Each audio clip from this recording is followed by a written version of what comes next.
Welcome one and all to another Overrated review as part of the 12 Days of Christmas special that I am doing, where I review 12 consecutive indie titles in the month of December, baby. That's right, and I hope you enjoyed this one because this was one of the big ones from last year. It is Cuphead. Don't deal with the devil, guys. Don't do it. Don't do it. But should you deal with this game? Let's find out. And I'm just going to tell you right now, hell yeah, you should deal with this game, guys. This game is amazing. For starters, the artwork. Y'all, I'm certain, have heard about how this artwork goes back to like those classic cartoons. Even on the screen, as you can see, it has the little static feel that the old cartoons like Mickey Mouse did when it first came out in black and white. And it is fantastic. The artwork and style in this game, the soundtrack in this game, it is a thing of beauty.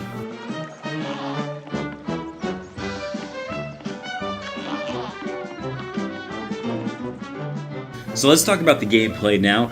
As you can see, you have an over map of the entire world, basically, of Cuphead's world, that is. You select certain areas and you have two options. You can go to platforming levels or you can do boss fights. And there are 3 times, if not 4 times, the amount of boss fights in this game than there are platforming levels. And that is Cuphead's biggest flaw in this whole thing.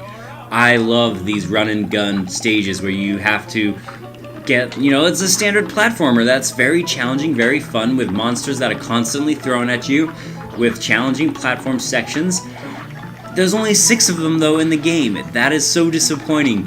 I mean, these are full of life, and to me, this should have almost been the meat and bones of this game in a lot of ways. While I do appreciate all the unique boss fights, and we'll get into those a little bit later, I wanted more of this because this is what I live for, man. I am a platforming die-hard fan. It's my favorite type of video game to play, and the fact that there were only 6 of these is kind of disappointing because, like I said, each one of these levels were just fantastic. So there are a few other things I want to discuss about this game, and one of those things is what you can do in the game itself. For starters, on that map that you saw where Cuphead walks around and enters certain areas, that is how you traverse the world, and you can either go to these places or boss fights. There's also a shop that you can enter, and you collect these coins on these platforming stages, and you use those coins to get power-ups. And these power-ups are very effective. They are very useful. For example, if you notice that when I dash on this game, my guy temporarily disappears, but that's part of my power-up. Is when I dash, I don't take damage. It is one of the best power-ups in the game. You can also use super special moves like I just did right there that will help you traverse the world and defeat bosses even quicker. But make no mistake, everybody tells you this game is difficult, and yes, this game is definitely challenging. If you are not very good at video games and you struggle with platformers, you are in for a world of hurt because Cuphead, it can be brutal at times. And at the end of each boss fight and each platforming stage, you will get a letter grade that will let you know that you suck. I did decent on this one, but for the most part, you'll end up with a C usually. C or B, I would say, on your first try. So it's nice, though. You do get bonuses, though, if you can get the best letter grade, which is fantastic, so you get rewarded for your efforts. There are also collectibles in this game. Outside of the coins in the stages, there are coins out here on the map, and it's great. Like I said, it gets you those power-ups, but there's so much more. I don't want to spoil anything else. If you complete a lot of these harder challenges and you get all the coins, you do get rewarded for it, and that is fantastic. But even though I would want the platforming stages to be part of the meat and bones of this, the real meat and bones of this game are the boss fights, and I am showing you one of the simplest ones.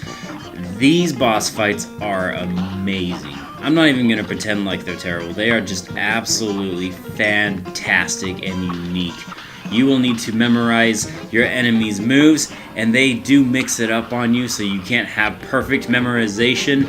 And you are in for a wonderful, wonderful, if not sometimes infuriating challenge with these boss fights. Now, there's only one last thing I want to talk about, and that is the fact that this game has co-op, which sounds like a good thing, but it can be almost a negative thing. Not that anything is wrong with co-op. The biggest problem I have with co-op is the fact, though, that it's not online. I know it was indie developers. I believe there was only 3 people that made this game, and they spent years making it, and it sold over 1 million copies, and I am so happy for their success because this game's amazing. But for the sequel, can we please get some online co-op play? Because I have a bunch of friends that have this game, and we are not able to play this game online. And since they live, you know, in another state, it's kind of disappointing. Also with the co-op, to go along with it, is the fact that if you play this, you can play it, you know, on the same screen with somebody, but you better make sure that person's as good as you, because if they're not, you are going to be so pissed off at them, and you're going to just want to kill each other for the mistakes you make, even though the game, you know, it's intentionally hard. I'm just saying, make sure if you play it with someone that you're about on the same level of skill. Alright guys, that wraps this up. Let's give this game a letter grade now, and for those of you that don't know, I give letter grades. A being the best, F being the worst, and Cuphead is a fantastic indie game. It is absolutely amazing. The soundtrack's great, the art style is great, the combat, you know, the mechanics of the game are great, the collectibles are great. There's just those few little hiccups that will bring it down for me personally, which is why I give Cuphead an A-. But let me tell you right now, this game earns the A-. It almost earns the A. If you think it deserves the A, by all means, you give it an A yourself, because this is one of the best indie games that I have played in a long time, and I highly recommend you give it a shot. Alright guys, this concludes my overrated review of Cuphead. Thank you so much for watching. If you enjoyed this, as always, you know what to do. Like this video and subscribe to my channel. I cover indie games all the time because I love them so much.